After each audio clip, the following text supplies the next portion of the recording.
মানুহ হোৱাৰ প্ৰকৃতি এইটোৱে যে আপুনি যিজন তাতকৈ কিবা এটা অধিক হ'ব বিচাৰে।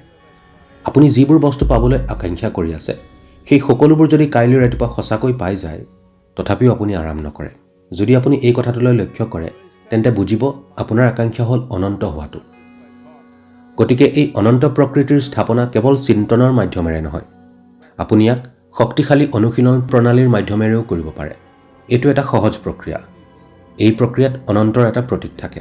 এই বিষয়ে অনলাইন আৰু আন ঠাইত বহুতে লিখিছে যে তেওঁলোকে এই অনন্তৰ প্ৰতীকত খোজকাঢ়ি তেওঁলোকৰ মধুমেহ নাইকিয়া কৰিছে, ৰক্তচাপ ঠিক হৈছে, তেওঁলোকে ইটো সিটো বেমাৰৰ পৰা আৰোগ্য হৈছে, তেওঁলোকে তেনেকৈ কৈ আছে।